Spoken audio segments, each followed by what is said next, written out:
I do the same thing I told you that I never would. I told you I changed, even when I knew I never could. Know that I can't find nobody else as good as you. I need you to stay, need you to stay. I get drunk, wake up, I'm wasted still. I realize the time that I wasted here. I feel like you can't feel the way I feel. I'll be fucked up if you can't be right here. Oh, oh, oh, oh, oh. I'll be fucked up if you can't be right here. Do the same thing I told you that I never would. Told you I changed, even when I knew I never could. Know that I can't find nobody else as good as you. I need you to stay, need you to stay. I do the same thing I told you that I never would. Told you I changed, even when I knew I never could. Know that I can't find nobody else as good as you. I need you to stay, need you to stay. Good morning from Bill Lynch. This is Frank Centopani with the CBS World News Roundup. Investigators don't seem close to finding John Doe number 2, but the legion of lookalike second suspects picked up and then let go in connection with the Oklahoma City bombing is growing. Attorney General Reno says that's how police work goes. From Fox 25, this is the 9 o'clock news. I think it's very likely he was murdered. I'm not able to prove it. I have temporarily classified the death as undetermined. You see a body covered with blood, removed from the room, as Mr. Trentadue was, soaked in blood, covered with bruises. And you try to gain access to the scene, and the government of the United States says, no, you can't. There are questions about the death of Kenneth Trentadue that will never be answered because of the actions of the United States government, whether those actions were intentional or whether they were through incompetence. I don't know. It was botched. Or, worse, it was planned.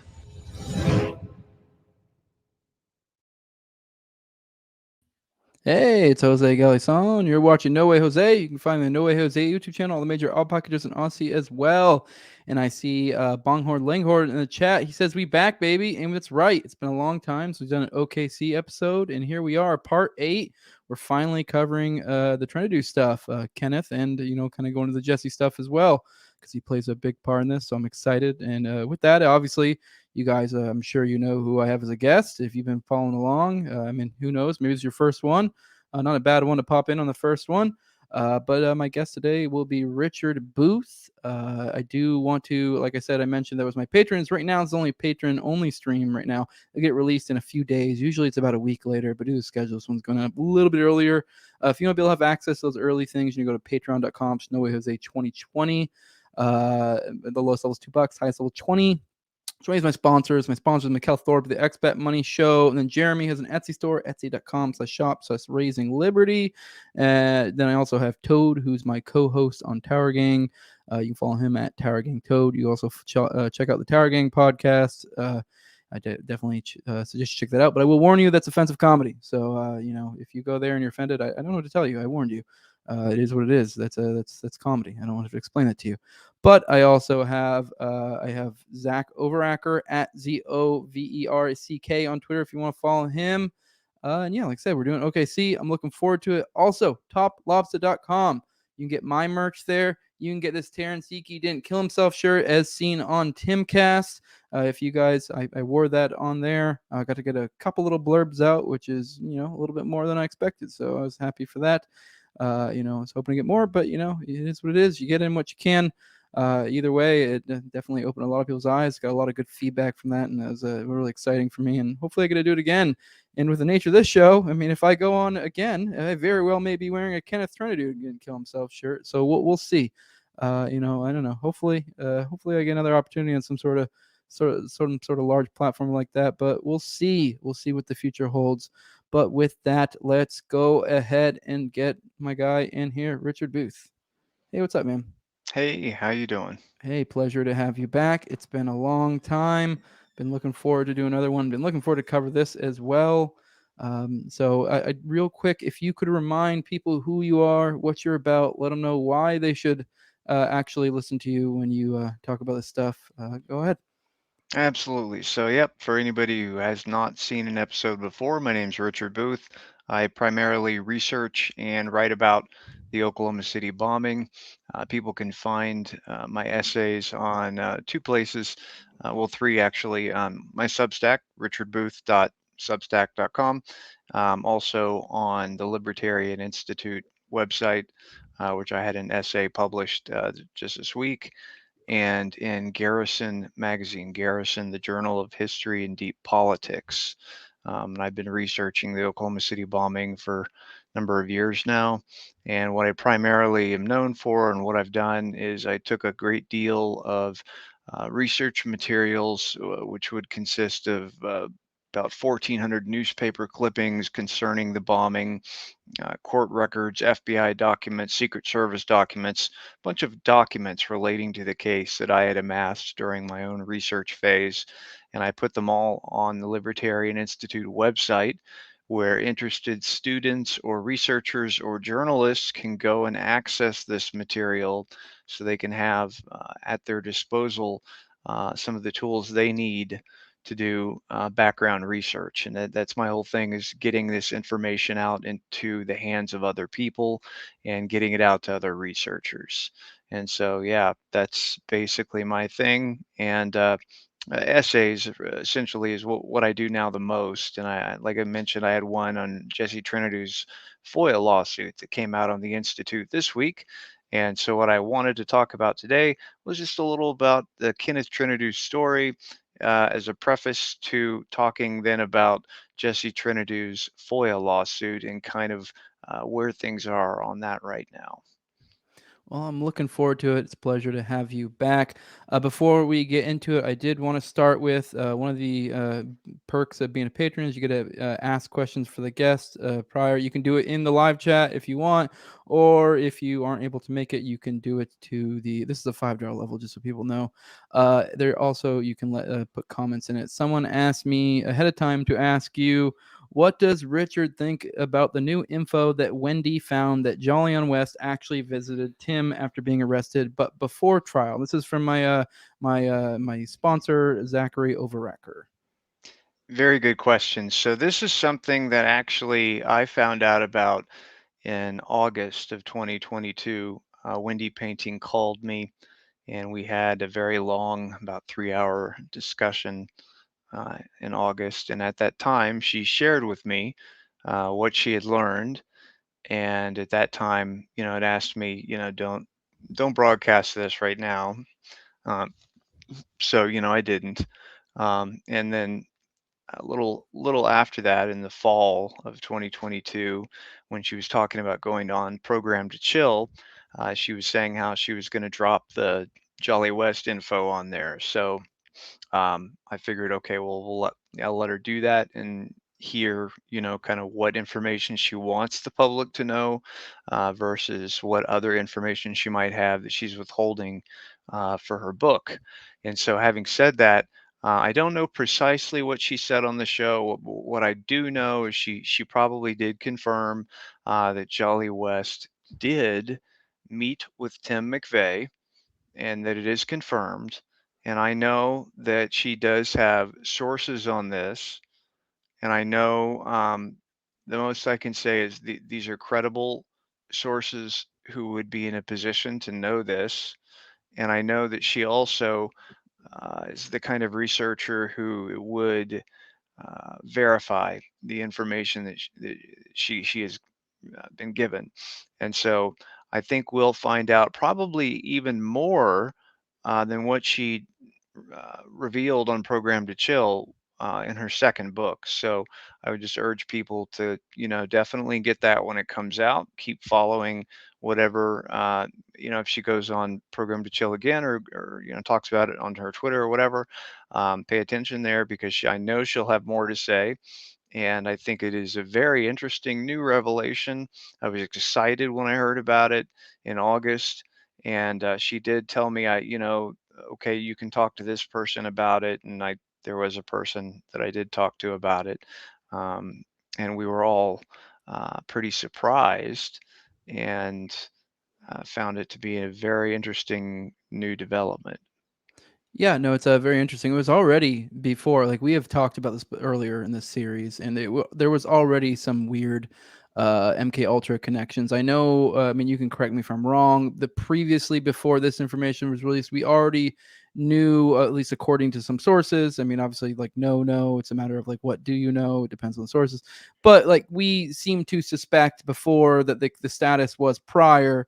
What we seemed to know was that um, Jolly West did was sort of in the mix, but he wasn't supposedly. There was nothing confirmed about a connection with him and McVeigh, but there was Correct. connections where he interacted with survivors for like kind of to help with trauma, quote unquote. And then also there was supposedly someone who was a MK Ultra scientist or of some sort.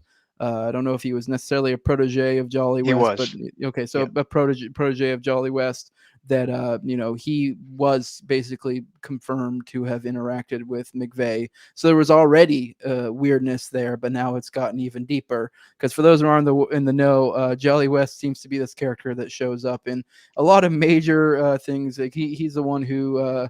I believe, maybe I'm wrong on this. I'm not as well versed on JFK, but one of the big things he met with Jack Ruby, Yes. and there's other weird things with him, and then obviously just the stuff that's been confirmed with MK Ultra and his work there is already just enough to be like whoa. But then you add in the fact of anytime there's this major intrigue, especially things that seem to have weird Fed connections, Jolly West is always somehow weirdly in the mix. It almost never fails. He is the top MK Ultra psychiatrist, like the top spook. So you're right. We had suspicions before. We knew he'd been meeting with a Jolly West protege. That was on record. But if you have him meeting with Jolly West, this is a guy who, when he went to go interview Jack Ruby was perfectly sane and normal. And then once Jolly West got a hold of him, all of a sudden now he's bonkers and out of his mind.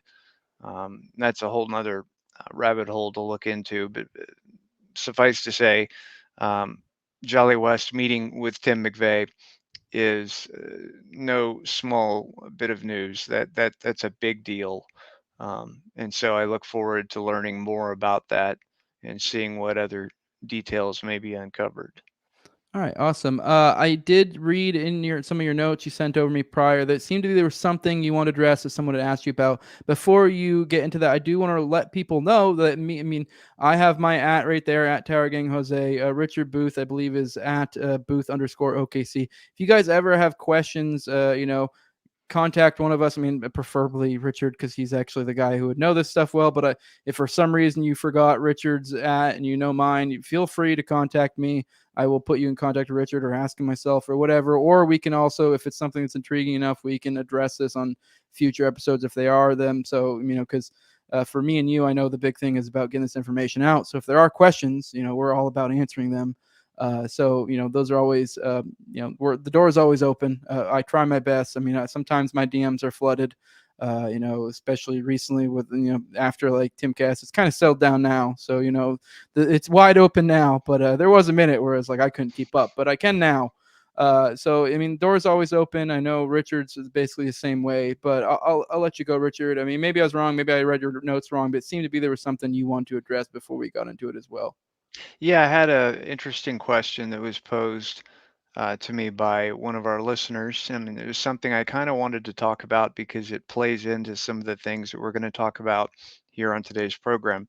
And so, one thing that a listener had asked me is they were talking about, okay, well, in the past you talked about how we think John Doe 2 was a Fed.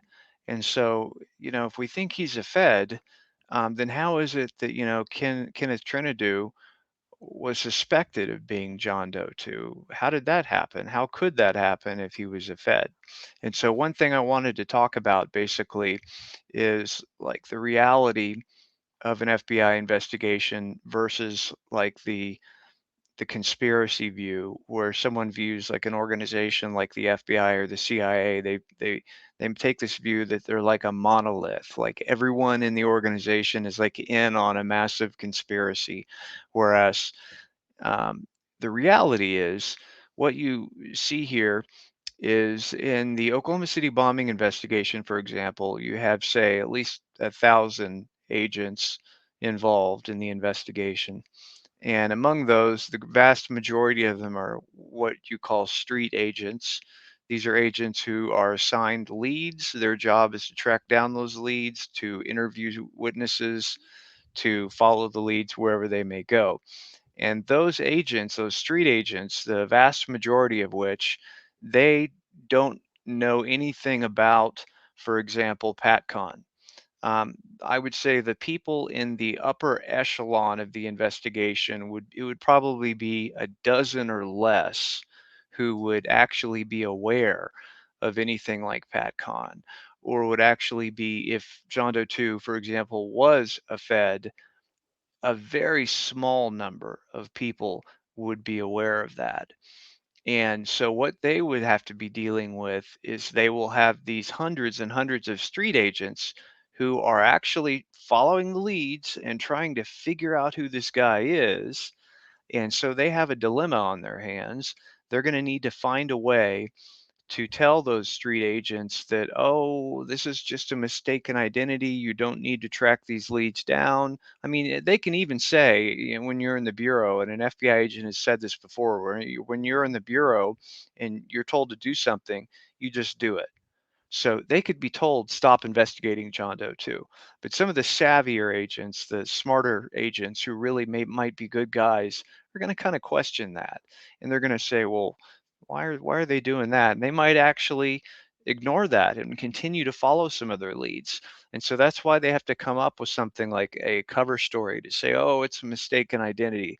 That's just as much to mislead the American public, just as much as it is for that. It's also put in place to mislead those street agents who really want to find out who this guy is.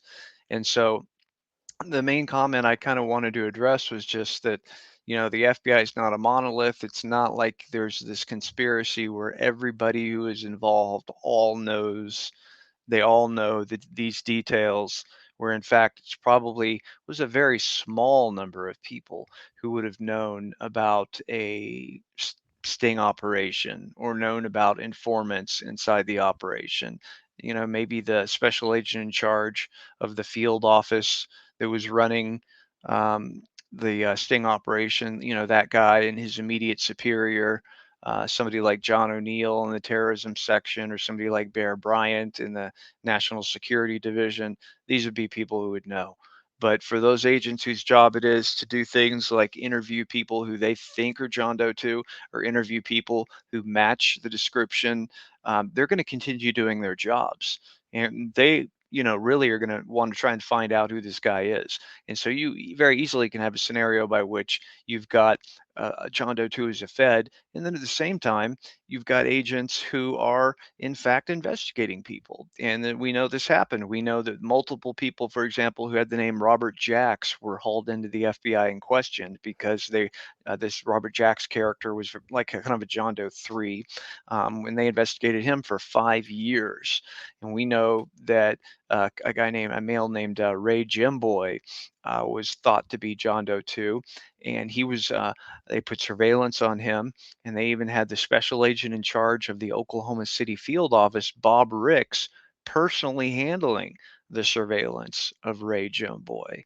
And so it goes to show here that you have street agents up to and including special agent in charge in Oklahoma City still investigating John Doe 2 figures and suspects. And so that's just kind of something I wanted to explain, because I certainly understand where someone's coming from when they're saying, well, if he's a Fed, why would they think this other guy was him? But when you kind of understand how the whole thing actually works, you can see how that would happen.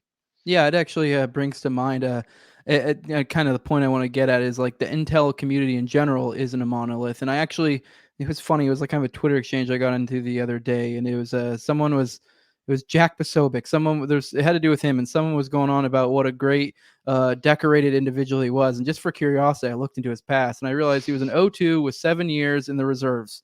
And so it was like, for me immediately, with being 11 years active duty, and he was intel. And so I was kind of like, I get how people could draw conclusions like military intel and be like, have this grand idea of what he is. And like, for me, I see that and I go, this is probably some guy who wrote a desk and really probably didn't really even excel that well, because O2 is a rank they usually give to you, like just for existing. And in 7 years, that's not even like record time or anything. So, and it's like, and it's reserves.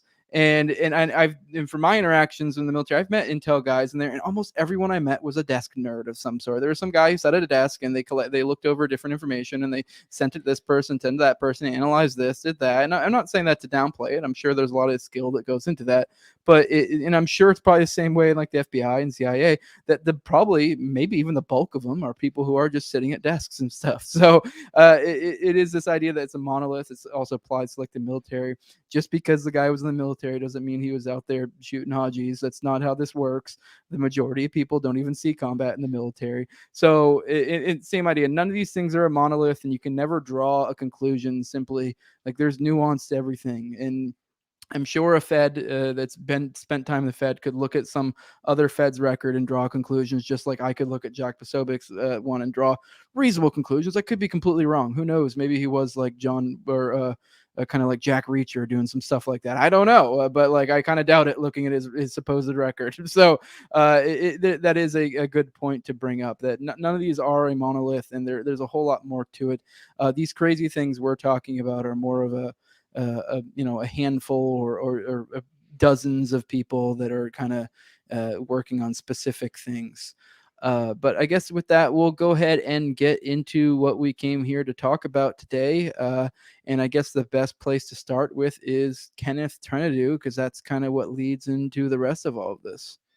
Absolutely. So what I'd like to do is just kind of set the scene at the time that Trentadue came across the border from Mexico, to kind of give you an idea of where things were at in the OK bomb investigation. So at that time, FBI, well, for example, I'm going to read some material here that came from April 28th, 1995, Los Angeles Times. And in this LA Times report, it said that the FBI believed the bombing was the work of a group of 4 to 5 people. They said that they were investigating a group that was robbing banks to finance acts of terrorism against the United States government. And that later, it come to find out, that group was called the Aryan Republican Army, and they were indeed robbing banks to finance acts of terrorism. But in the early stages of the investigation, the first few months, there were a large number of street agents and people on the investigation who were, excuse me, looking into that. And so they went so far as to, they were actually mapping out Tim McVeigh and Terry Nichols' hotel stays on a map, and mapping out where the ARA robberies had happened to see if there was any crossover. They believed that there were some robberies that this group committed that McVeigh was involved in, and they actually analyzed footage from one of those bank robberies to compare it to pictures and footage of McVeigh to see if it matched, because the description and the sketch of this robber looks very much like McVeigh. And in that case, actually, as it turns out, the FBI destroyed that videotape, which is not uncommon. The FBI loves to do two things. They love to fabricate evidence, and they love to destroy evidence. And this case is no exception. So that's kind of where things were at the time Kenneth Trentadue crossed the border from Mexico to the United States. This was in the summer of 1995, I believe in August, and he was coming across the border from Baja, California. And what happened at that time is that there was this nationwide manhunt for John Doe number 2 going on. And this manhunt said that John Doe 2 would be driving a brown pickup truck. He was believed to be in Canada or Mexico. His physical description was 5'8" to 5'9", powerful build, dark skin, dragon tattoo. Kenneth Trentadue matches all of that. In addition to that, when he's going across the border here and they run his identification, they would see that he had violated his parole, which was basically he was on parole and he was drinking beer, which you're not supposed to on parole, and he had done that, and he had not seen his parole officer because of it. So it was minor, very minor. However, his criminal record would have shown that he was on parole for bank robbery. So you've got bank robbery, you've got the same vehicle, you've got the same body type. He hits every single point on the John Doe 2 physical description. So even though his parole was in San Diego, the judge who had him on parole was in San Diego, his parole officer was in San Diego, he was then transported to Oklahoma City, to the Federal Transfer Center in Oklahoma City. And he arrived there on, I want to say it was, he arrived on August 18th of 1995 at the Federal Transfer Center. On August 19th, he talked to Jesse's wife on the phone. He was fine. He was doing well. Talked to Jesse on the phone. Jesse said he was very upbeat. They talked about the legal strategy. Okay, we're just going to, go to court for this minor violation. We'll take care of it. You may need to serve a little bit of time, a month or two, something like that. Nothing big. And he was fine. He was very happy. He had just had a son, Vito, and he'd married his sweetheart. Life was great. He had a job. He was very happy. And when he spoke to the family, he was not, upset, not down or anything. And what happened here is very unusual. The following day, after the 19th, on the 20th, he was moved to the special housing unit, the SHU, which is where you send people who are to be in protective custody. And then he was found dead a day later on August 21st, 1995, in the Federal Transfer Center in the SHU. And when you begin to look at what happened immediately following the death, and then following that, how the Bureau of Prisons and how the FBI and how the Department of Justice treated this case, it becomes immediately apparent that there is a high-level cover-up that's going on. First of all, for example, the Bureau of Prisons immediately tried to cremate the body. They call Jesse and they say they want to cremate the body, and he says absolutely not. They call then the medical examiner and they try to cremate the body through him, and he says no, the family has to make that decision. So there seem to be very interested in destroying this evidence right away. And in addition to that, they also get in there and they clean the cell immediately. They clean up the crime scene. They completely destroy the crime scene by cleaning the cell. Unheard of. This never happens. It's always an investigation, things like that. Didn't happen in this case. And so that's just kind of where things begin, and they just kind of get worse from there. What we found is that the logbooks, which would have shown whoever went into the SHU to visit Kenneth Trentadue's cell, disappeared, or the pages of the logbooks disappeared. The cameras, which would have shown anybody who went into the SHU, also all of a sudden malfunctioned. Of course, they work normally every other day, but the day that this man is murdered in federal custody, of course, now the cameras don't work. And we know, obviously, that's a lie. When the camera malfunctions, that's an excuse. It's no less mysterious than the logbooks disappearing. We can tell what's happening Just here. like Jeffrey Epstein. Absolutely. Yeah. It's just the same. Yeah. And then also we find that the crime scene photos completely disappeared. This would be both Polaroid and 35 millimeter photos that were taken of the crime scene. Those completely disappeared. So when Jesse, when he had a grand jury impaneled to investigate this, and when there was a medical examiner's investigation, neither the grand jury nor the medical examiner were able to view any photos of the crime scene because they mysteriously disappeared. And Jesse did not get those until several years after the grand jury had returned a no bill, which is basically saying we're not finding any malfeasance here. And not until after the medical examiner had completed his investigation. But then if you go and you do look at these photos, what you can see is just a horrible bloody mess. There's blood all over the cell. And in fact, when the medical examiner went in there many months after the murder, because they wouldn't allow him even into the crime scene for months, he goes in there and he does a luminol test, which is a test where you can tell if there is presence of blood. And the luminol test lit up the cell like a Christmas tree. There was blood everywhere, and you can see that in the pictures. In the pictures, it's very obvious. If this person killed himself, I mean, he must have used a chainsaw or something. It's how much blood there was here. In addition, there was He also took notes from blood. Yiki. Yeah, just Like it's like with happened before, Yiki, but yeah. how do you saw blood all over his vehicle? Same thing here. Just an abnormal amount of blood. Um, what you have happening here is clearly a cover up of a murder. And I think Jesse was able to prove that.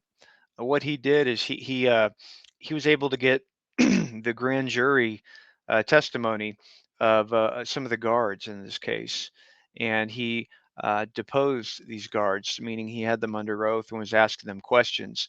And three of them folded, meaning under oath they admitted that they lied to the grand jury. And so he has them admitting that they lied about having found Kenneth Trentadue hanging in his cell, that's not what happened. It's impossible. And so Jesse thinks, okay, good. I've got these guys for perjury. I'm going to go to the U.S. attorney and I'm going to tell him we got perjury here. I'm going to recommend perjury charges. I'm going to report these crimes. And what's amazing here is the Department of Justice actually went to a federal judge, and they got, just like that, they got an order from a federal judge to um, basically prevent Jesse from reporting the perjury or reporting these crimes to the U.S. attorney. And so he was unable to even go and file any charges or report them for perjury.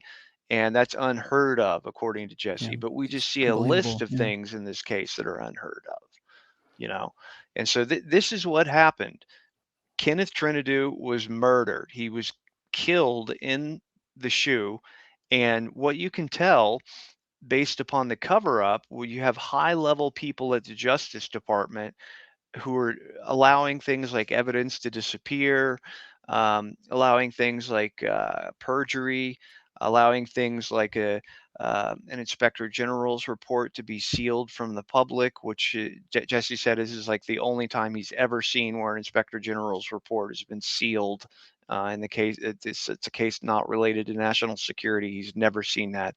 So when you see things like that happening, that tells you that it's more than just a simple matter of some corrupt prison guard who beats somebody to death. If that were to happen, they're going to hang that guy out to dry to show that, look, we're a valid institution, we're not corrupt. But the scale and the magnitude and the level of corruption that we see here speaks to the fact that it's obviously someone high level within the federal government that they're protecting. And to my mind, that means that I believe they're protecting the FBI. What I believe happened here is that a couple FBI agents in Oklahoma, part of the OK bomb investigation, went into the shoe. They had guards with them. They carried out an enhanced interrogation. They believed that this person was one of these bank robbers. They believed he was involved in the bombing, and they tortured him to death because they were expecting, through enhanced interrogation, to get the answers they wanted. And when they didn't get them, they just became more and more violent. And ultimately, what it led to is what you can see in the photos, which is a zip tie, flex cuffs around his neck, that choked him. It basically, he was suffocated to death, and he had his hyoid bone broken and blood vessels in his eyes broken, which is all consistent with strangulation. So I believe that's what happened, is that he died during an interrogation that was carried out by the FBI. And the level of cover up that you see here is only the kind of thing you would see if they are covering up crimes committed by federal agents. If it were just the guards, you wouldn't see this. And so that's really what I think happened with with Kenneth Trentadue. And Yeah. another thing I want to mention here is what they did to the family. It was sickening. They actually fabricated evidence in this case. They took a phone call that was between Jesse and his brother Kenneth, or oh no, it was Kenneth and Jesse's wife, and they took this transcript and they changed the words when they released the transcript. And in the transcript that they released, they have Kenny Trentadue talking about having AIDS, which, I want to make clear, Kenny Trentadue did not have AIDS. He didn't even say that. He said in the phone call, talking about being transferred from California to Oklahoma, he said, "Oh, it's that jet age thing, talking about we're in the jet age now and they'll just fly you all over the country. It's no big deal." And they changed it from the "it's that jet age thing" to "oh, it's that AIDS thing." And they were at the same time, these federal prosecutors were pushing this story that, oh, Kenny had AIDS and that's why he killed himself, because he had AIDS. So it's just to add insult to injury with all these other things they're doing. They're now insinuating that he has AIDS or something, and this is why he killed himself. And so just the level of deception here goes so far beyond what you normally see, where they're even fabricating evidence. And it's just, there's no other word for it. It's despicable. And this tells me that it's the FBI. Yeah, they really do seem to think they are above the law. Like I'm sure you'll get into in a later part of this. Like they definitely they believe it's within their authority to lie and deceive, even under oath, and any even in any context in which you think they shouldn't do it. Even in any context, any normal person would think, well, okay, I get it. In a normal day to day, like they're part of their job is to be, to do kind of deception and stuff like that. But you would think there are certain contexts that like, nope, that's not okay there. But no, basically just about any context you can think of, they will still keep up this veneer. I mean, once again, there's so many parallels between this and Iki. It seemed like Iki was tortured. They did the same thing with his wife or his Yep. ex-wife. They tried to make it seem like they were having issues still and brought up an old restraining order that they never honored to begin with and had amiable relationship the whole time. And yeah, it's wild. And stop me if you're about to go into this, but there were also at least 3 other deaths connected to this, because you sent me over a really good, I'll probably include it in the video description, a really great video, that a presentation that Jesse put together. It was probably about, it seemed like, I think it was like a 2011 2012, like a decade ago, Yeah. roughly. And it was great, and he went into all that stuff. It was informative, and it was actually like really like emotionally powerful seeing that, because you could tell, even with it being almost 20 years after the fact, he still was getting choked up, and you could hear the sadness and the anger in his voice, and it still exists it existed to that day, and I'm sure still to this day. And it was kind of beautiful, and also kind of sad. But it was good stuff. But he did bring up in that how there were at least 3 other deaths. A videographer who was going to testify for him magically died of a heart attack. Yep. And then also there were 2 inmates who claimed they heard, I believe they said something along the lines of screaming or sounds that sounded like he was being tortured, and they were willing to testify. And then 1 died of an OD, and then 1 died of a suicide. And it's kind of convenient. I know the heart attack. I do want to say the heart attack one. I know a lot of people immediately assume, well, I got it. Well, it's a heart attack. It's got to be natural. There are poisons and stuff that will induce heart attacks. So, I mean, I'm not saying that happened. He could have been an he could have been an unhealthy individual or an older individual and had a natural heart attack. It's possible. Also, it's possible the other guy committed suicide. It's also possible the other guy OD'd, because people do drugs and that happens. But it just gets suspicious when there gets to be a stack of bodies in That's right. a very convenient time. That's right. And Yeah. one of these people you mentioned, Alden Gillis Baker, he was a prisoner who was positioned next to Kenneth Trentadue, and he heard the torture and the beating, and he was willing to testify. And what happened with him is what they do in the federal system is they take all the witnesses when things like this happen, and then they transfer them out to other prisons. They get they send them all out across the country so that they're not together, and as a sort of punishment.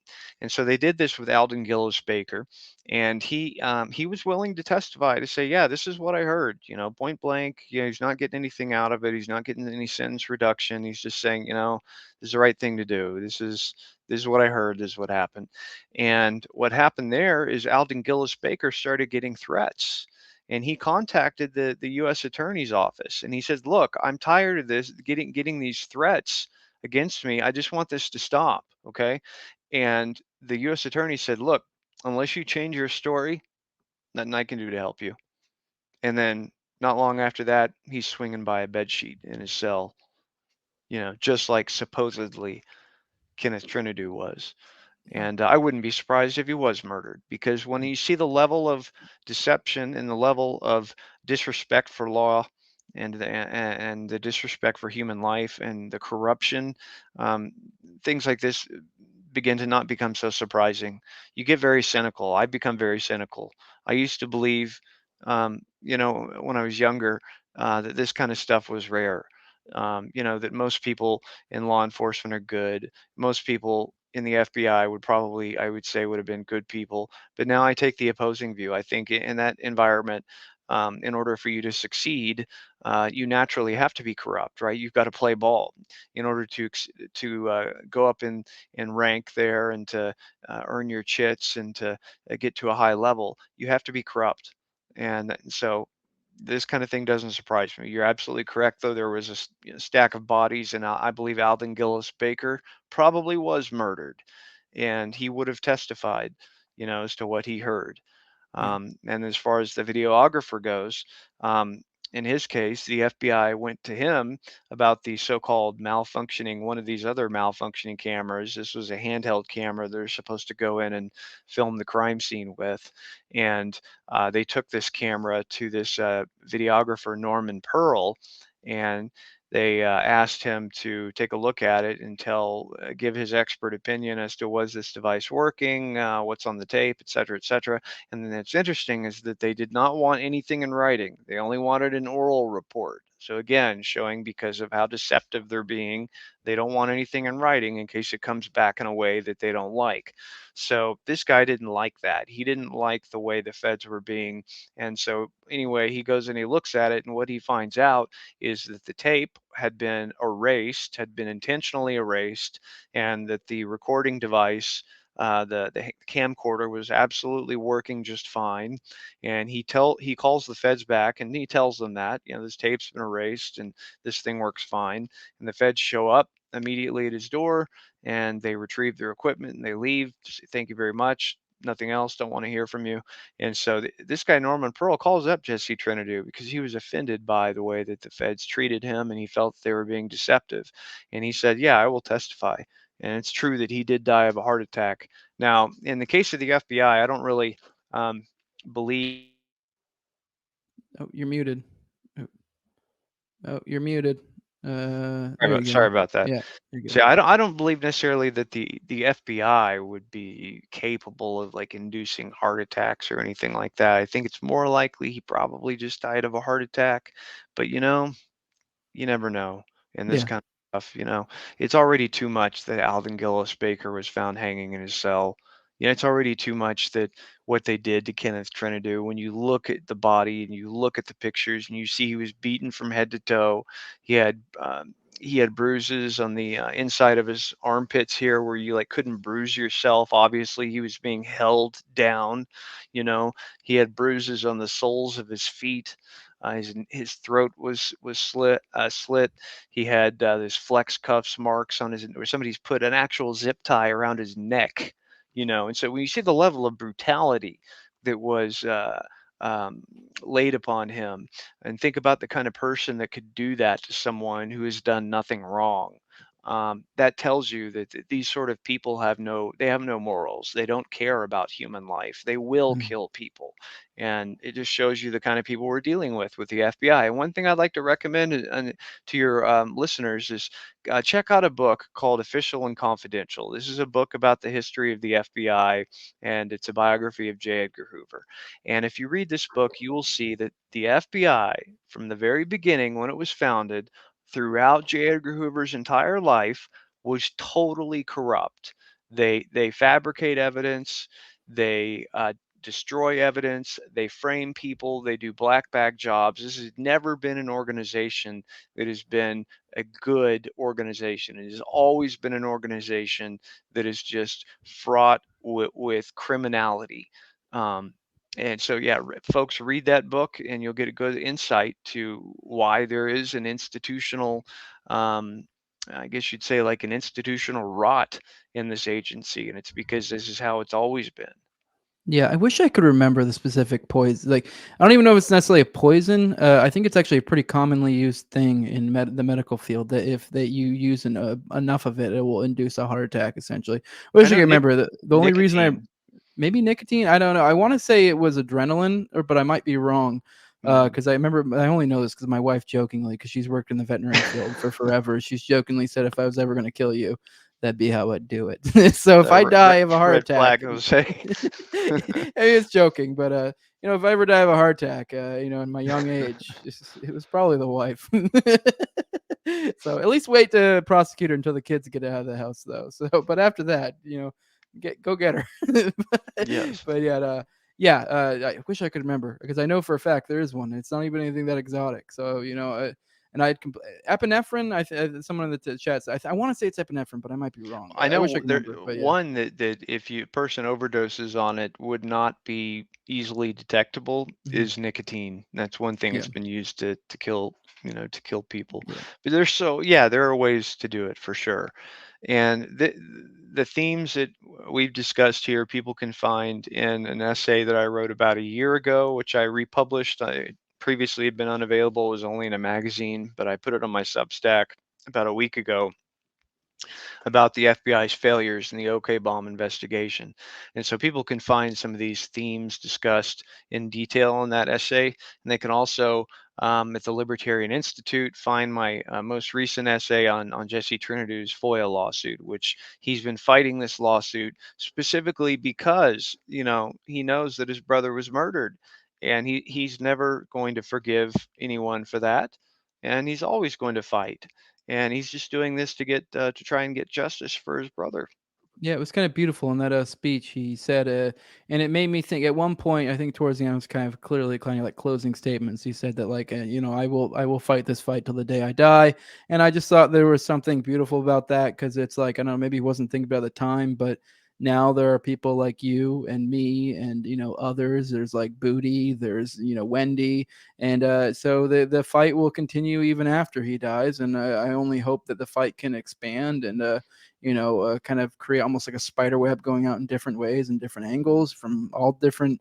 I mean, hell, I'm just a podcaster. I'm not doing the kind of stuff you do, but I mean, hell, I got to tell on Timcast to however many hundreds of thousands of people Terrence Yeaky didn't kill himself. And who knows, maybe I'll get another opportunity to tell him about Kenneth or Yeaky again. I don't know. And, that creates rapport to where we may have a larger platform to do if there's information to talk about that stuff in the future. Who knows? So I don't know. It is. I thought there was something beautiful about that, and I hope people take that to heart, and that like there's the million different ways to attack these things, and the feds being in a centralized organization can only do so much, and us being the people, we are a decentralized organization of people that once we become aware of what's going on, that we are far more powerful than they are. So I think there's some beauty in that. But with that, I guess let's kind of get into. I'm assuming you're probably going to start getting into how this ties into his fight and kind of maybe how he maybe became aware of the OKC connections. Because I know for a lot of people, they're probably like, okay, his brother died. I know he Right. even said in his speech, he's kind of like, I didn't start out to like, he didn't even know about the OKC stuff initially, and then he kind of got pulled into it through this, just through happenstance. It even took him a while, and it just seemed to be just kind of serendipitous that it even really like kind of caught on to some of the OKC connections. It wasn't something he was picking up at first. I mean, I'm not sure if that was where you're planning on going with it next, but I'd assume. Sure. Yeah, absolutely. He Mhm. didn't have any idea that there was any connection. I just preface it by saying, at the time he was arrested, there's this manhunt. Well, of course, later Jesse finds out about that. And there are a few things that happened that clue Jesse into the fact that it was possibly related to the Oklahoma City bombing. He actually received an anonymous phone call in the late 90s. I want to say probably, I don't know, 90. 96, 97 maybe. So he gets a call around this time, and the caller says, I just want to let you know, your brother was killed in an interrogation gone wrong. He was suspected of being involved with a group that was carrying out bank robberies to finance attacks against the United States government. Um, they believe that this group was connected to the Oklahoma City bombing, and it was an interrogation gone wrong. And at the time, Jesse didn't think a whole lot about that. He just kind of put it out of his mind and thought, well, that's kind of far-fetched. But then he was contacted by a journalist named J.D. Cash. J.D. Cash reached out to him, and J.D. at that time told him all about the John Doe 2 investigation and the John Doe 2 description, that description that I read earlier. And so he tells Jesse all about this. And that got him thinking.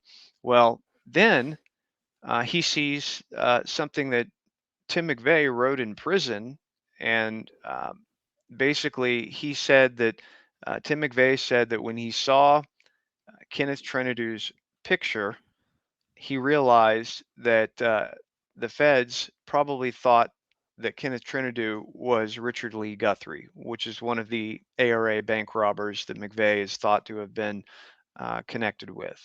Separately from that, Tim McVeigh actually was able to get a message to Jesse Trentadue. And in this message, he said kind of the same thing that anonymous caller said, that, look, I believe your brother was murdered because the feds thought that he was Richard Lee Guthrie, that they thought he was one of these guys that was robbing banks to fund terrorism against the United States government, which is almost McVeigh implicitly confirming there's a link between him and this group. And so, yeah, this is how he kind of caught on to it. So what he started doing was Freedom of Information Act requests. Real quick, I didn't want to get past this before we mentioned it. Richard Lee Guthrie, which maybe you were going to mention this later, he also coincidentally dies of a quote unquote suicide. I believe this was obviously after the Trentadue, suicide, quote unquote. Not long though. Yeah, not Very long shortly after. thereafter. So they found their guy and realized they're oopsie. It seems like. But he died, and it was right after. And I believe we talked about this in a previous episode. But he was, maybe it was Newsweek, or I don't remember what entity he was. He had basically promised a tell-all to. And L.A. Times, I think. L.A. Times. Okay. But yeah, he was going to blow. He said he was going to blow the lid off of it, and then he died too. So, absolutely. He was just, talking to the L.A. Times.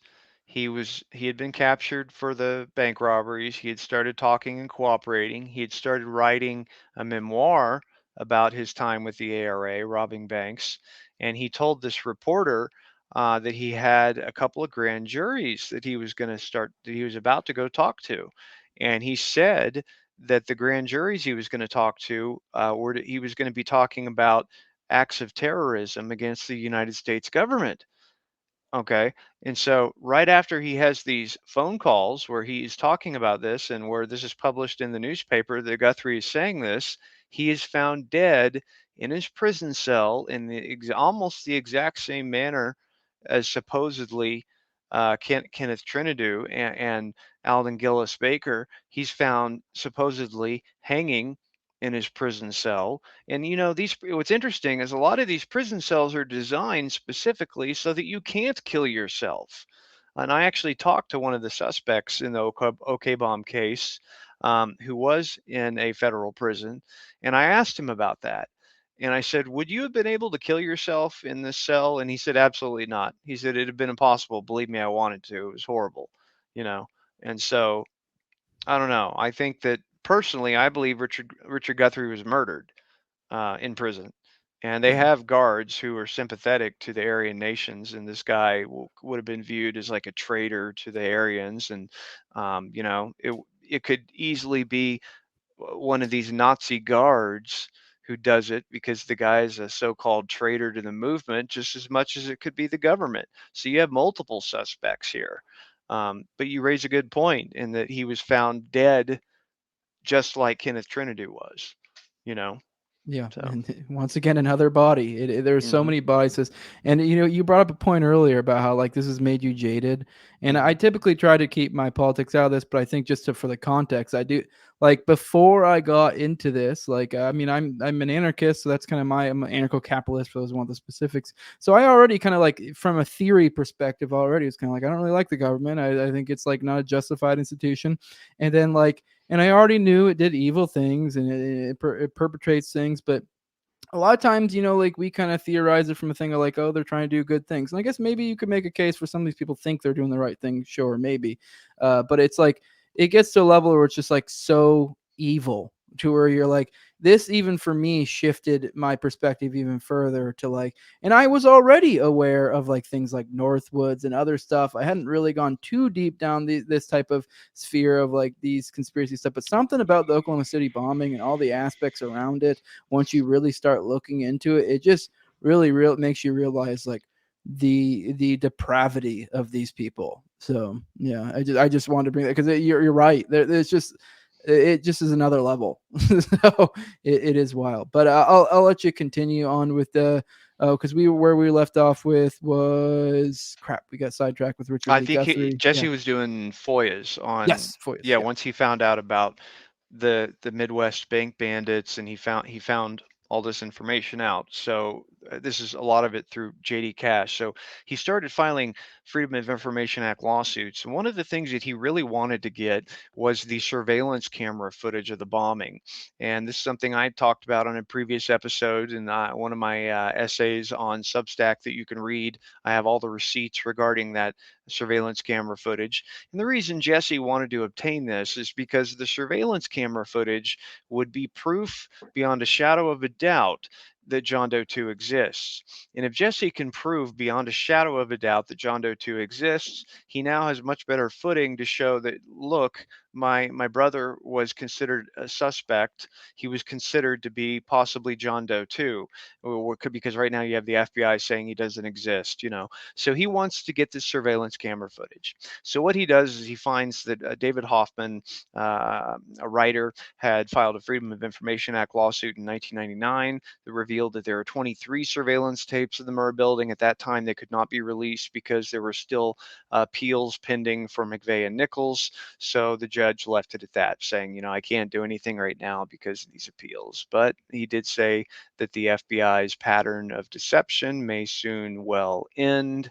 The judge in that case also had some choice words. It's funny, every time I read these court cases, the judges are always just savaging the FBI because of their behavior. So that happened in the Hoffman case. So Jesse files his Freedom of Information Act suit in 2008, asking for the surveillance camera footage. And one thing that Jesse said, um, that I think is worth noting here is he said that, with the FBI, one thing you can always count on is they will always lie. Even when the truth would suit them better, they will still lie. And so one thing he did was, he asked for, in addition to the surveillance tapes, he asked for some of these teletypes. And the FBI came forward. Now, what's funny is Jesse had the teletypes already. He got them from Roger Charles. He had the teletypes. He knew that the teletypes said that there were informants at Elohim City talking about the bombing. He had them. But he knows the FBI though. He knows they're going to lie about it. So he goes and he requests them. And the FBI says, "Sorry, don't have any." So what Jesse does is, before he introduces this as in the court, he goes and he knows the FBI would say that they were fake. So he goes and he talks to a former 20, 30-year FBI veteran, and he has him sign an affidavit, examine the teletypes, and say, "Oh, yeah, these are real." He examines them, and he can tell from all the markings and everything they're real. So he puts together an affidavit saying they're real. So what happens when the FBI comes forward and says, "Nope, we don't have any teletypes, nothing like that"? Jesse says, "Well, here you go." Introduces it as evidence in court. And the judge says, "Well, what the hell is this?" FBI says, "Oh, no, that's fake." Jesse says, "Okay, affidavit. Here you go." Judge looks at the affidavit, says, "Okay." And now the judge is pissed. This judge is angry because now he has basically caught the FBI lying to him. And the judge and the courts do not like to be lied to. Okay, so this judge tells the FBI, you need to go back and you need to search. I want you to go back and do the damn search, and come back to me with what you have. And so the same thing happens in the videotapes lawsuit. He files his FOIA for the videotapes. They release to him a batch of tapes. All of them are edited. None of them show the bomb being delivered. None of them show anything before 9:02 a.m. None of them show anything that's described in the documents, because the documents talk about the videotapes. They talk about what's on them, and nothing appears like that on the tapes given to Jesse.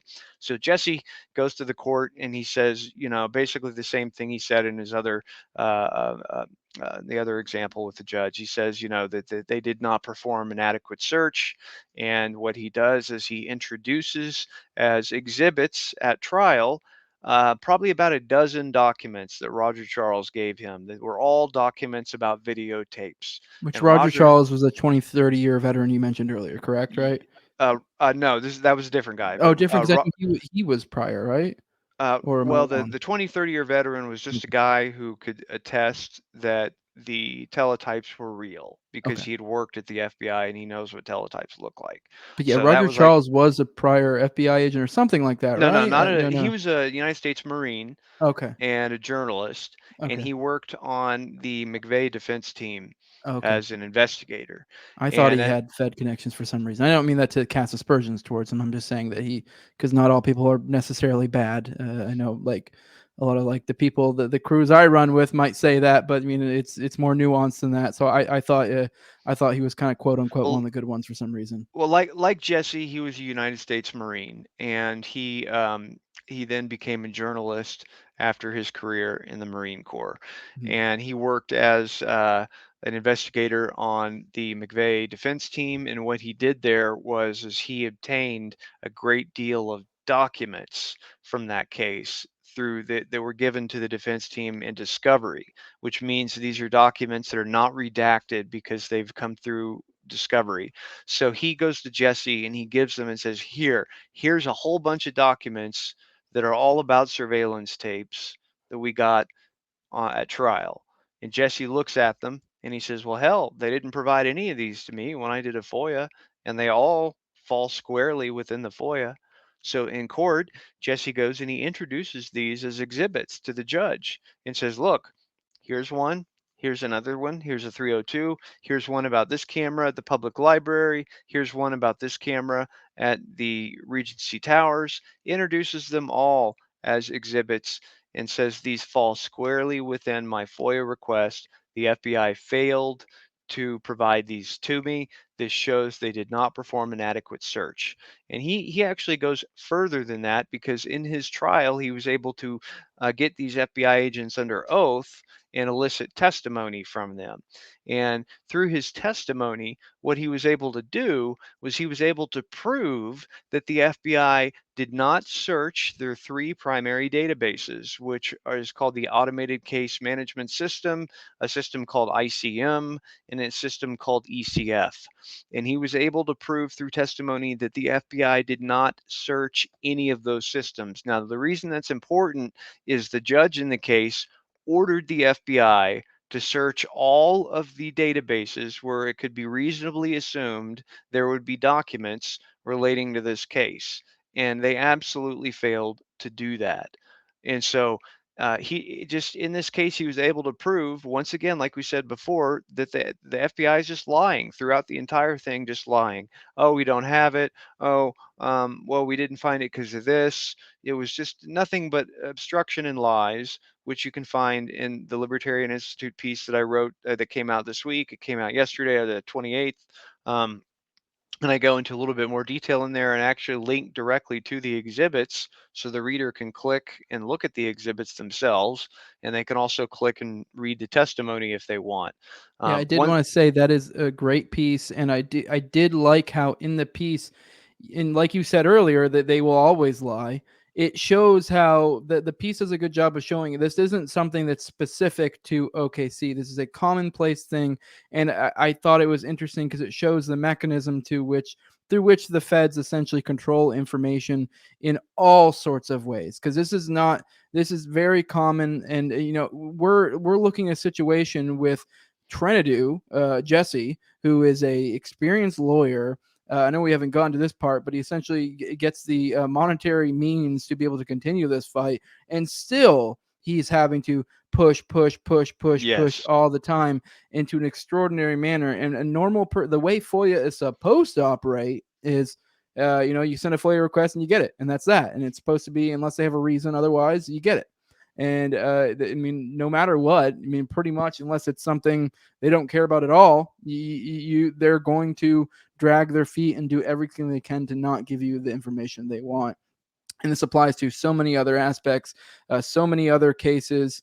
I believe I saw other, I forget the specific context in which it applied to, but the Michigan TWA is an example. I Yeah. gave that as an example on how they withheld material there. Yeah.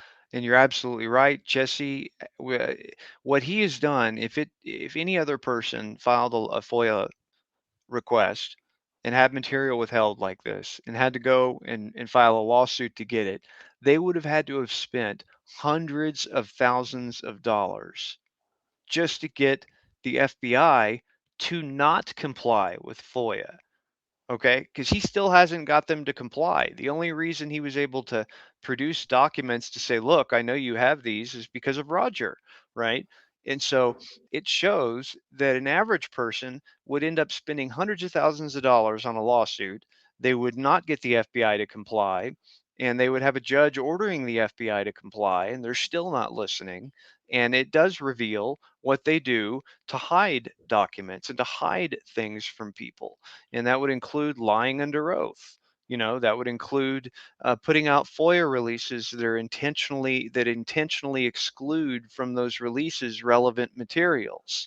And so it is not, like you said, unique to the Trentadue case. Rather, the Trentadue case is an exemplar of how they do it, I think, in almost all cases. And Jesse was able to find a previous case where the FBI and their records division chief, David Hardy, had misled the courts and lied to the courts. And when he was found out, his attorneys actually tried to argue to the court that, oh, well, we get to mislead the court. We're allowed to do that. Yeah. Yeah, they actually tried to make that argument. Of course, that Admitted to didn't hold. perjury and said it's okay because we can. Yeah, exactly. He committed perjury, and they're saying, "Oh, well, judge, we're allowed to do that. We're the FBI." Yeah. You know. So I didn't mean to throw you off track. I just thought that was important to show that this isn't just an isolated thing, and also the context of like how FOIA is supposed to operate. And then, I know we've gotten a ton of information through this stuff from Jesse, but it's because of Jesse and who he is and how this worked out. But I mean, if you remember where you're at, we can keep going because I know there's still way more to tell. Yeah. So basically, it was at the point where we're talking about how Jesse was able to illustrate that they withheld documents, that they did not perform the searches required of the databases required. They did not search the databases that they were supposed to have searched. And ultimately, through testimony of FBI employees and the documents that Roger had given him, Jesse was really able to prove this in court. And what now is we're waiting on a ruling from the judge, and we very much expect the judge's ruling to be very similar to Jesse Trentadue's proposed findings of fact and conclusions of law. And that's a document he filed with the court where Jesse proposes, this is what I think the findings of fact should be. This is what I think the conclusions of law should be. And my article was largely based on that document. We believe the judge, when he issues his findings of fact and conclusions of law, will be almost a mirror of Jesse's, because if you read Jesse's, you'll see it's all based on the trial testimony, and it's all very logical, and it is all based on the facts. And so we think the judge, he's a fair judge. We believe that he'll probably make that ruling. And in the end of the piece, what we do is there's a whole list of recommended reforms that we would like to see, because this is basically what we're saying is, if we instituted these reforms, this would make it so the FBI was required to fulfill their FOIA obligations. And some of those things, for example, are tying their annual funding to whether or not they comply with FOIA. If you don't comply with FOIA and you want $11 billion, too bad. You're only going to get $2 billion, something like that. We're going to put a monetary like a penalty to it. And there's a whole list of recommended reforms, and those all come directly from Jesse, being an experienced attorney, experienced FOIA litigator. He was able to provide suggested reforms that make sense based upon his own experience with filing FOIAs and with dealing with the FBI with FOIA. And so I encourage your viewers to go read the article, and to, if people are interested in FOIA, you can read this article and learn the FBI's filing system, so you can tell them which databases to search, because I identify them there. And you can learn a good deal from that. And also take a look at the article I wrote about a year ago, which is now on my Substack. It's called The FBI's Failures in the Oklahoma City Bombing Case, a case study in deception and failure, something along those lines. It's kind of a long title, but anyway, it's on Substack. I wrote it about a year ago. You can find that on there, and it hits some of these same themes involving things like FBI destroying evidence, fabricating evidence, and it's very much not an aberration in this case. Rather, it seems to be this is their normal pattern of behavior. So anytime I see someone who's been like busted by the FBI, I immediately think that, well, there's 9 out of 10 chance that they're innocent. Like with the Whitmer people, I think, it's just made up, just like with that, there are like 12 informants, and it was all completely made up. Yes, no, I agree. People should definitely check that article as well. I'll probably put that in the video description. I'll probably put that. I'll probably put the Jesse's presentation that he put on about this whole thing. And I believe you said you may drop some links, because I don't want to make it too link heavy in the video description, but I have a master thread on my Twitter page if people want to go check that out. I think you're going to probably drop some sources there.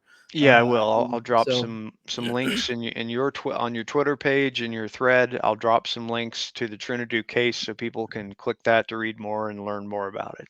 Yeah, it's my pinned tweet. Scroll down through it. It's a whole thread, and you get down to the Kenneth Trentadue part, and I'm sure that's probably where Richard will put that. If you scroll down all the way to the bottom, it's one of the last ones. It's a fairly long thread, but you can find it. I'll put a lot there. I did want to touch on, I don't know if you had much more you want to hit on, but I thought it was really interesting that I know the FOIA was one of the biggest aspects of this, but Jesse kind of put an attack on all fronts. And he did criminal, he did political, the FOIA, I believe civil. I believe the civil is where he got the $1 million that basically enabled him to continue this, which I find that kind of funny in a way, that it seemed like they almost did it in an effort of and sort of like borderline exasperation, and also the hopes of like, well, maybe he'll just go away, and all they did was enable him to continue the fight for basically forever. I think that's great. I don't know if you can speak on the the multiple fronts he attacked on, because there's definitely some intrigue there as well. I know the political front he attacked on, there was definitely some weirdness there where he hit some roadblocks that seemed to be some Fed involvement as well. But I'll let you go. Let you just go ahead with that if you have anything off of there. Sure. Yeah, Jesse, he did say the way that you wage this battle is on multiple fronts. Like you said, you could do it on the criminal front, and he did that with getting the grand jury to investigate, a crime here. And unfortunately, in the criminal front, he did lose. And that's only because the grand jury that was investigating the case had all the evidence hidden from them. They had the crime scene photos hidden from them. So the people in the grand jury could not see that it was a cell filled with blood. So they didn't see the crime scene photos. They didn't see so much of the evidence that was important. And they had people perjuring themselves before the grand jury. So what he did on the criminal front, he wasn't successful with. However, he was able to then use material from the criminal front. He got a hold of the grand jury testimony of those guards. And then in the civil case, on the civil front, he was able to, under deposition with these guards, prove that they lied on the criminal case.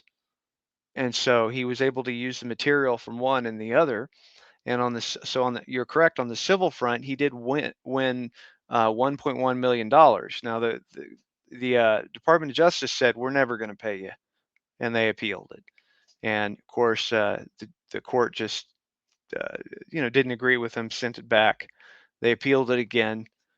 Court sent it back, and so finally, on that third time, the Department of Justice went ahead in 2008 and agreed to pay them. And like you said, I think that they were just thinking, well, maybe now they'll go away. But like Jesse said in his video, he said, well, now we're just armed and dangerous, because what he did is he took that $1.1 million and he created a $250,000 reward for any information leading to the people who murdered his brother. And by doing that, he ran that in the Washington Times, huge newspaper, ran it all over the country in other papers. And what he found is no one came forward and claimed the $250,000. Now, if this was a murder that was carried out by a couple prison guards, one of those guards is going to snitch on the other to get that $250,000. That didn't happen. And what Jesse said was, well, the reason that doesn't happen is because you have people way up higher than you who are looking down on you. Like if you have, say, for example, the people who murdered Kenneth Trentadue were a couple of FBI agents along with a couple of guards. Those guards aren't going to say anything because they know the FBI and the Department of Justice all the way on up are, have their eyes on them. So he said that told him a lot. And you're right, he used that money to continue to fund his research into this and to continue to fund waging this battle against the federal government for what they did, because they will not atone for it, and they will not admit to it, and they won't come clean, and they won't ultimately do what's right. And so they're getting what they deserve. And and he, like you said, he said that he wants to wage it on the public relations front. You do things like you recruit your local politicians. He had Orrin Hatch, who is on the Judiciary Committee, and Orrin Hatch was going to try and bring this to be an issue before the Judiciary Committee, and the whole political thing happened there where it was blocked, and the Department of Justice and the head of the FBI at the time, Mueller, was blocking it every step of the way.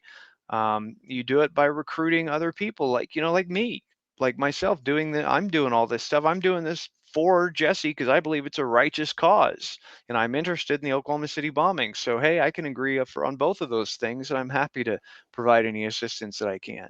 He talks to journalists, and provides them with information. So like Jesse said in his presentation, he said, you ask me how long I'm going to fight these sons of bitches? Until I'm dead. He said, because what he said was, are they ever gonna prosecute the people who killed my brother? No, never gonna happen. But I can harm the reputation of the Department of Justice. I can harm the reputation of the FBI. And that, I think, is a cause I can get behind. Mm-hmm. And we're at a weird point right now where we have the what is it, the weaponization committee right now Yes. going on. I mean, not that I really am all that hopeful that anything could happen, but I gotta say I've been pretty heartened. After my appearance on Timcast, I've been seeing all over online. I've been seeing in random places. Terrence Hickey didn't kill himself, just posted. It's like I feel like we're almost on the verge of making it a meme. to some extent. I've seen just like episodes just randomly on Timcast where people are dropping in the live chat with nothing Yep. to do with it. Just Terrence Eakin didn't kill himself. Terrence Eakin didn't kill himself. And so I just, I guess a call to action for people, like, keep it going, make it a meme. Just We're like, at an inflection yeah, point where this yeah, kind of material resonates with people. And I think you're correct. And I do believe that we have the opportunity to get this information to a new audience of people and not only get it in front of people like who might be working on the weaponization committee, but also to their constituents and to the people who watch shows like this. And that's why I do what I do. All I want is to get eyes on the evidence because I'm convinced by the nature of how convincing the evidence is. I'm convinced that when people look at it, they're reasonable. They will come to the conclusion that there are others involved with Oklahoma City. They will come to the conclusion that Kenneth Trentadue was murdered. And we have the facts on our side. That's the good thing here is we have the facts on our side. And any reasonable person who looks at the facts is going to see that. And my whole thing is just getting people to look at it. And so I agree with you. I think we're at an inflection point, and I'm hoping that we can get more people looking at this, and that it does become a meme, and that more people will continue to tune in and continue to talk about this. yeah. And I guess that's probably, I can't think of a better place to end this unless you have something else to add to this. But I think we did a good job of covering everything here. But I did want to say, I guess this like the last little sentiment I was kind of trying to express was thank you to everyone watching this. Kind of, I think to some extent you guys presented me with this opportunity. It's, and also thank you to you, Richard, as well. You've been coming along. This genuinely is like something that tugged at my heartstrings, brought me down this road. I want to say, keep going. If you want to, I mean, I saw someone online got upset that I was hawking the TopLobsta t-shirts. I don't get a penny from it. So like, Now I don't that's care, that's whatever. And that's even if I dumb. did, so Yeah. what? But go, Yeah, I mean, it's buy the just shirt. a t-shirt. Yeah, You're not going to get yeah, rich off that kind of thing. That's all that's going to do is yeah. spread awareness. In fact, Yes. I want to see a t-shirt that has John Doe 2 on it, Yep. you know? Yeah. Yeah. I mean, I hope. Yeah. I mean, I want to keep. I genuinely think. I think next, if I do get on, Timcast or another large show, I think I'll probably do a Kenneth Trentadue and kill himself, because I think something about those words has like more meme potential. But and then maybe later like a John Doe 2 thing. I know John Doe 2 is probably one of the best aspects so far as like rock hard solid facts, but so far as like meme and then Oh, like a right. hook, and then Absolutely. hook emotionally, that didn't the people being suicided just pulls people in. It And does. it was something. And I know Yiki is like, Yiki is definitely blatantly he didn't kill himself, but and also the same thing with Kenneth, but in different ways they both are very wild. In some ways the Kenneth Trentadue thing is almost more blatant than the Yiki one, even though Yiki is like you just Well, it's look at because we the have the facts on the ground. pictures Yes. with Kenneth Trentadue. Yeah. If we had the pictures with Yiki, it would be just as convincing. I All we yeah. have is the word that, Yeah. he was cut here. We have the autopsy report, but pictures Yeah. say 1,000 words. So I totally agree with you. Anything like Kenneth Trentadue did not kill himself, Terry Yaki did not kill himself. These are things that speak to people on a fundamental level. Yeah. And so I'd like to see more attention on that. And coming up in 2025, and what I'd like to do in April of 2025 is I'd like to go down there to the Oklahoma City Memorial in Oklahoma City with myself and maybe about 20 or 30 of our followers here and our fans and our friends, and all of us show up down there wearing a John Doe 2 shirt and kind of hold a silent protest. We don't have to cause a scene or anything, but we certainly might be able to capture some attention, some media attention, or to create kind of a flash mob or a story, to get eyes on the evidence. And so that's something that people should think about. And I was thinking about that a few weeks ago and thought that would be a great thing to do in April of 2025. And I know that some of our listeners have actually reached out to me and said, "Hey, I'm down to do that." Some of them are in Oklahoma, and they're like, "Yeah, man, I'll be there."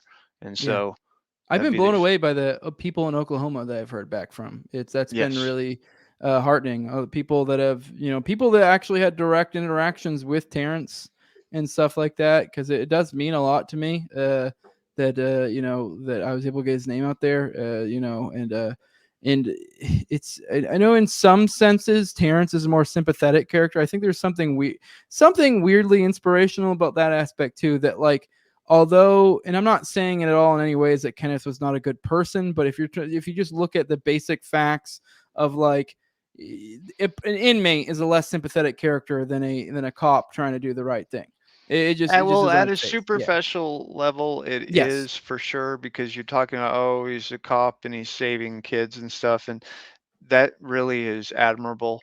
One thing though I want to say about Kenny is that for me, he's an inspirational figure because he's a normal person Yep. who beat addiction. Hmm. I never had like a problem with heroin, but I beat a problem that I had with alcohol. And Hmm. I can understand a guy having a problem and messing his life up and then getting his life back together. And Yep. I see that and I'm like, yeah, man, I can relate to that. And so I can see kind of two sides to that coin. You got Kenny, who is like a normal person. He's He's made a some Vietnam vet. mistakes. Yeah, Vietnam vet, Yeah. Yeah, and he made some mistakes and he had some problems, but got his life back on track. Yeah. Just had a Yeah, kid. He had a newborn. So that's right. And so in yeah. both cases though, what you're seeing are people who who basically were murdered and did Hmm. not deserve this at all. And I No. think all people who are going to be looking at this can relate to one or the other or both. Yeah, it's just funny that I guess not funny, but the point I was getting at with the thing is just the aspect of, you would think at a superficial level that the thing that would really kick this off would be Yiki Yeah, because of the sympathetic thing, but I'm sure the feds just thought, oh, there's just some inmate. I'm just gonna kill this, whatever. We're gonna torture him. that We're gonna is what kill they him, thought. whatever. And They then thought, it just yeah, so happened they killed the wrong person. You never know what the domino will be that will set things off. And I guess that's just kind of like, once again, to inspiration to the audience of like, hey, keep pushing this because you never know what thing, what person, what platform, whatever that sets it off, because that random inmate, as like I said, at a superficial level, being killed is what set their worst nightmare, Jesse Trentadue, upon them. So, that's right. Well, see what they didn't realize here is that Kenneth Trenadue's brother was a United States Marine mhm, and one of the best damn lawyers in the country. And this United States Marine is continuing to beat the shit out of them. He's just yeah. kicking their ass, and he's not ever going to stop. And he Mhm, had with him and Roger Charles, another United States Marine. And so together they were just in a powerful combination. They were out for a righteous cause, for justice, and yeah, and like you said, um, after Roger Charles, rest in peace. Even after Jesse, is gone, there's going to be a new generation of people who are going to continue this, and that's part of the reason I do what I do. Is I want there to be new students. I need there to be new students on this case, and so that's my hope, is that yeah. we open more eyes and get more people on this so they can continue this fight. Yep. Yeah, that's what I hope for as well. I hope we can get as many people on it, other people, other areas, people writing articles, whatever, different media, whatever it is, to just get to like we're at this inflection point, and I think it needs to be taken advantage of, and it ties into so many other things. But I guess, yeah, like I said, we're at a good point. I mean, I guess I'm feeling a little bit airy and kind of like emotional about this because it is really cool and it is really kind of beautiful, I think, what's happening here. But if you want to go ahead and drop your plugs, we'll go ahead and get out of here. Yeah, so folks can find my stuff on Substack, which is richardbooth.substack.com. And I have got an essay that I wrote about a year ago that I just posted on there about a week ago. People can check that out. And they can also find my article on the Libertarian Institute. They can find my archive at libertarianinstitute.org/OKC. And finally, you can find me on Twitter at Booth_OKC. And I'll be posting more material relative to what we talked about today on Jose's page on Twitter and the Kenneth Trentadue thread. Yep. And yeah, this is the No Way Jose show. You can find me on YouTube, all the major audio podcasters, Odyssey as well. Follow me on Twitter at Tower Gang Jose. Before like, share, subscribe, share. I mean, even if you don't share my stuff, share, one of Richard's articles, share Wendy's book, share something. whatever it is you can that move stuff, whatever you think the proper medium is for the audience you're trying to give it to, whether it's an individual or a group. Depends on the thing. Not everyone's going to want to watch this entire series. Go share Jinx's, who was the intro at the beginning. Jinx's, he's got his Twitter back now, at Crack Connoisseur. That's what set me down this thing. That's the domino that was set in motion for me, that put me down this path. It was that little Terrence Yeeki video. Share something like that. If you know it's somebody that's a short attention span and a 3-minute video that's all you can give them to do, share that. Get people moving the way you can. But I just want to close this out on thank you to you, Richard, and thank you to all of you guys out there that have made all this possible and to keep going. And I appreciate all of you. And we are out.